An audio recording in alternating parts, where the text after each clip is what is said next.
Ampun sangat kula wiwiti. Bismillahirrahmanirrahim. Assalamualaikum warahmatullahi wabarakatuh. Nggih, sugeng enjing para siswa sedaya.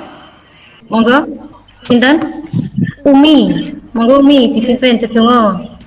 Sedungo sesarengan. Sedungo sesarengan.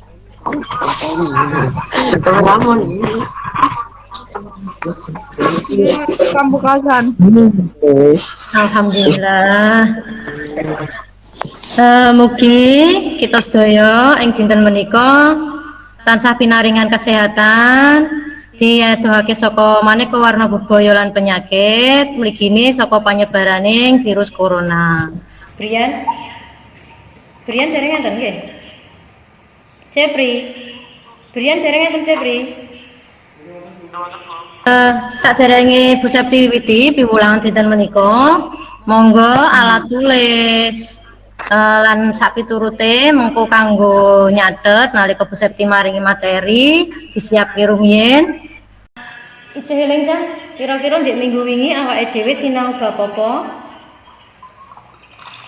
Ing minggu wingi. Serat ulang reh pupuh gambuh. Lah serat ulang reh pupuh gambuh iku ndek wingi dhewe wis apa wae? Goleki teges utawa ngerteni isi lan pitutur sing ana ning jero serat ulang reh pupuh gambuh. Nek kala wingi awake dhewe wis goleki isine lan pituture, minggu iki awake dhewe arep sinau nembang. Nembange ya rada-rada yaiku nembang gambuh. Lah, mengko cakepane dijipuk saka serat ulang reh pupuh gambuh sing mok sinaoni kala wingi. Nggih. Terus saiki coba gatekke Bu Septi share screen nggih. Kompetensi dasare tesih sami utawa padha karo sing di minggu wingi, yaiku nelakake teks serat ulang reh pupuh gambuh, nanging indikatore kuwi sing beda ya. Indikatore sing 3.2 iki mau indikatore membandingkan dua tembang gambuh berdasarkan laras patet serambahan dengan benar. Sing 4.2 kompetensi dasare menanggapi teks piwulang tembang gambuh laras pelok patet 6 sesuai titi laras. Lah tujuane podo karo sinkron karo iki mau ya, indikator pencapaian kompetensi yaitu tujuane peserta didik dapat membandingkan dua tembang gambuh berdasarkan padet serambahan dengan benar. Peserta didik dapat membaca tembang gambuh laras pelok padet 6 sesuai dengan titi laras. Oke. Terus KKM-e KKM-e tesih sami kali kadang-kadang kula wingi yaiku 70 nggih. Sampune coba disemak iki ana cah siswa SMP sing nembe nembang gambuh diiringi gamelan.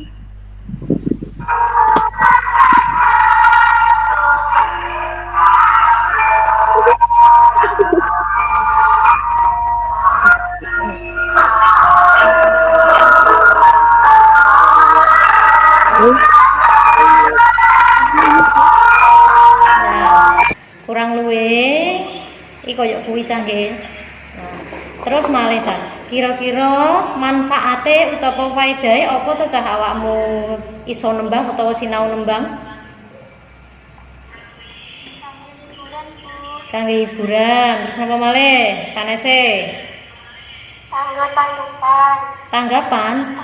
Nek wis dadi profesional nggih, nek wis pinter iso kanggo tanggapan iso ngasilake dhuwit. Terus sampun nge-share video kurang luwih awakmu mengko nembange kaya apa. Lah iki tak puterke sekilas awakmu nembange kaya iki. Sekar maca pat gambuh laras belok patet 6. Rolumu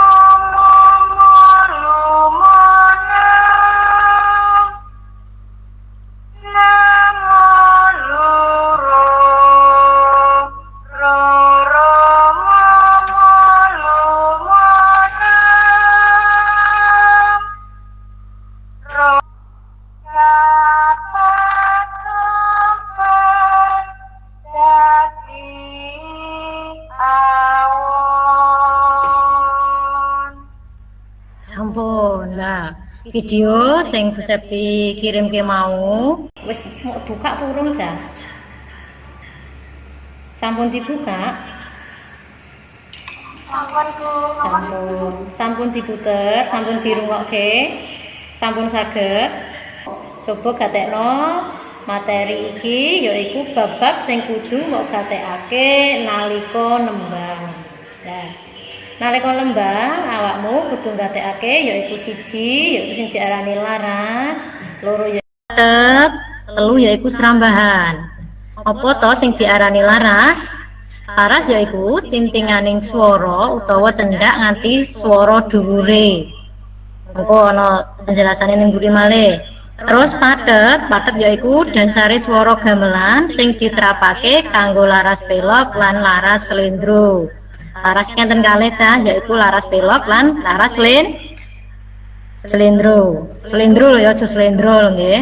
Terus serambahan yaiku urutaning titilaras sing wis gumathuk ing patet-patet. Saben patet mengko duweni nek titilaras pelok kuwi ana ji, ro, lu, pat, mo, nem karo pi.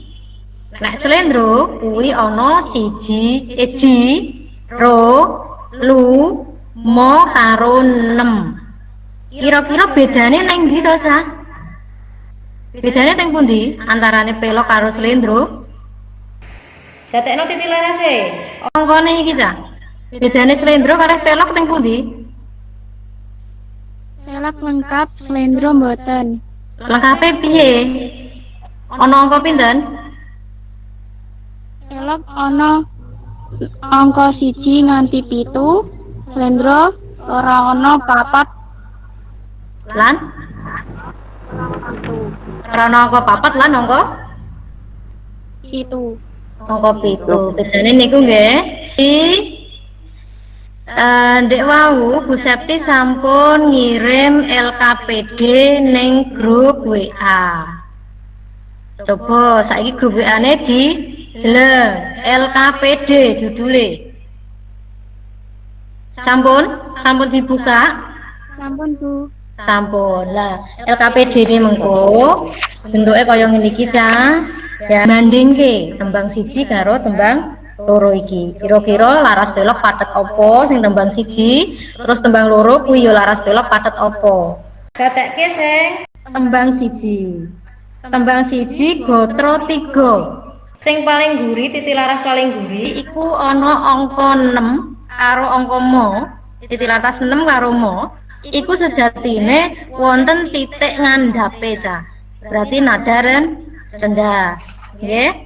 Terus nggih, monggo sakniki diwiwiti bandingake Bu Septi paringi wekdal gangsal menit.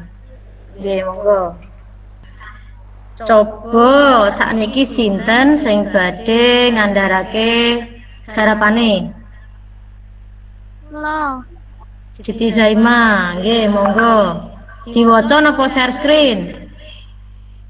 Saged share screen carane Siti Zaima? Mas pelok patet 6. Patet, kudu patet lho, patet.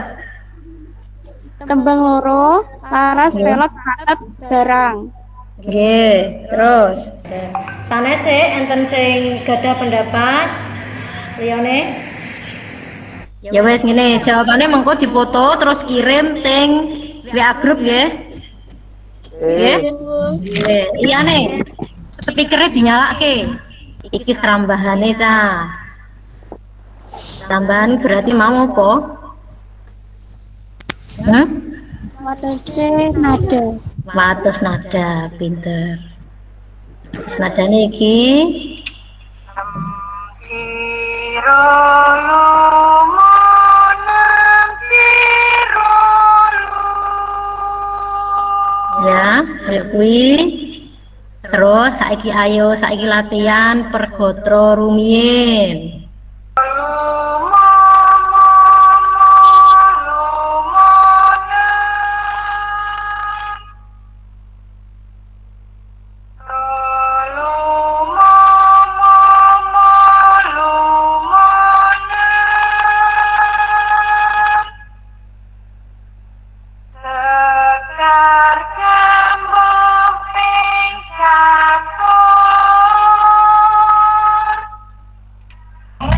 Yuk, jajan.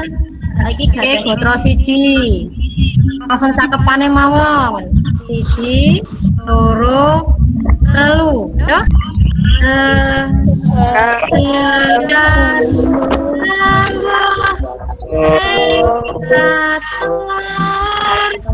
Perwakilan siji sik. Mutiara Ramadhani. Sekar jambu ping catur.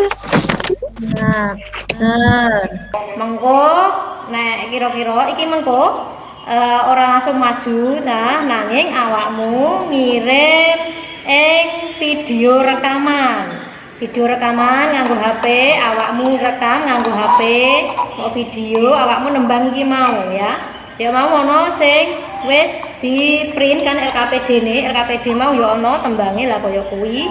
Di video lajeng videone kirim teng WA grup utawa WA pribadine Bu Septi. Nggih saniki hobi awakmu kanggo evaluasi pengetahuan garapono soal sing ana ning jero link iki Cak. Kirim teng grup ya. Sampun mangken bisa dicek nggih. Nilainya kados pundi. Terus aja lali monggo awakmu kudu kirim apa mau? Video nembang ya, gambuh mau laras pelok padet 6 dikirim teng WA grup utawa WA pribadine Bu Septi nggih. Amarga materi lan piwulang dina iki wis rampung, jajan sapa sing iso gawe dudutan piwulangan dinten iki. Ko Irina, monggo Ko Irina. Nalika nembang kudu nggatekake paugeran yaiku laras, patet, serambahan lan titi laras. Nah, pinter lan kanggo materi minggu ngarep Cah, awake dhewe arep sinau bab pawarta. Pawarta iku apa to artine Cah? Berita.